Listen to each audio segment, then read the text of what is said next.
Paskutinės naujienos iš Juodkalnijos, iš RPT serijos. Ir tik pabaigiau savo paskutinį turnyrą, buvo 440 nokautas.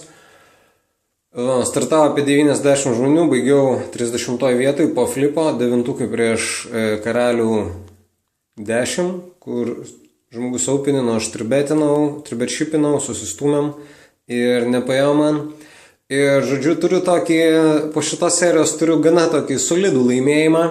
Tai minus 100% ROI, 11 turų žaistų ir visi 11 praminusinti. Ir tame tarp ir nemažų yra turnyrų. Ir, tikrai, čia yra nemažai pokeristų, tokių kaip ir aš, kurie nepaėjo nei vienam turnyrė ir mes, žinai, su jais pašnekam. Ir kažkaip visi bando tą primest tokį įvaizdį, kad, nelabai svarbu tie pinigai, kad čia, tai čia minus 3 ar 6 tūkstančiai eurų.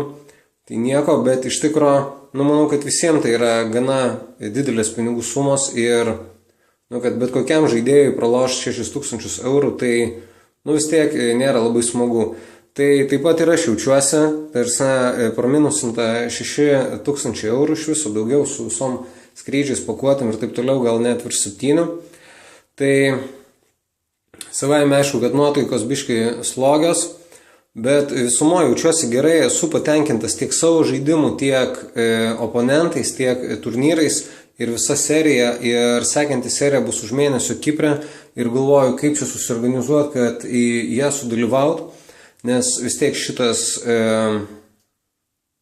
dabartinė serija šiek tiek ir bankrolui atsiliepia, ir psichologijai, reikia pailsėti savaitę, pasižiūrėti, ar jausiuosi, kad galiu demonstruoti savo gerą pokerį, gerą žaidimą. Ir čia žaidžiau dabar šitą seriją, tai tam pačiam pirmam turnyrui už 500 RPT, kur buvo, tai pirmos dienos pabaigoje padariau klaidą ir, iš tikrųjų, daug buvo pykčio ant savęs, bet į serijos pabaigą, kai jau žaidžiau 1100, 2002, tai, tarsi esu labai patenkintas savo žaidimu jau ir praktiškai sužaidžiau arčiausią savo A-game, aš kaip galvoju ir kaip leido stalo dinamiką.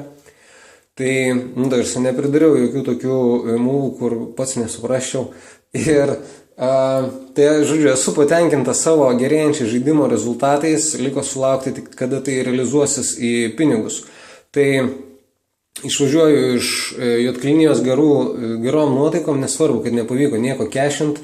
Ir dabar Hebra lietuviai jau irgi iškrita iš visų turnyrų, paplūdimi geria viskį ar brandyje ten kažką, eisiu jo susirasiu. Ir irgi reikia pamastyti kartu, galbūt susiorganizuosim ir kelionę į Kiprą, gal ir jie norės, nes visiems patiko šitą seriją tiek dėl žaidėjų, tiek dėl turnyrų ir galbūt daugiau lietuvių prisijungs, bus dar smagiau. Kas dar? Toks, pačioj pradžioj tai buvo toks gana didelis reikšmingumas, kad vis tiek atvažiuoju, vis tiek norisi laimėti. Ir vidury serijos tai buvo taip biškai, depresova. Tai tarsi teko gulėti kambarį lovai ir depresuoti. Bet kažkaip po to gana greit atsigavau ir, tarsi čia toks mažas samplas, yra 5 ar 10 turnyrų, tai tarsi visiškai tarsi gali papulti tokią variaciją, kad tarsi nieko negali padaryti. Tarsi kaip high-rollerį žaidžiant, buvo mažai žmonių, tai mes pradėjom prie stalo žaisti tik tai 3-handedas buvo. Ir trečioje rankoje gavau coolerį Max Fullą prieš Street Flush'ą, kur pralošiau pusę savo steko. Ir, tai tokios rankos irgi gana stipriai veikia ir psichologiškai, ir tiek finansiškai. Tai džiaugiuosi, kad pavyko atsitiesti po tų rankų ir praeiti didžiausių turnyrų 2 dienas. Ir dabar galvoju, ką daryti grįžus dėl tos ateities, nes vis tiek aš daugiau savo žaidimą sieju su live pokeriu. Ir galvoju, kad turbūt sekantis mano žingsnis būtų išmokti gerai žaisti satelitus, kad galėčiau tiek live žaisti, nesusitaupu pinigų, tiek online prasisatinti į tos pačius turnyrus, kurie vyksta užsienį.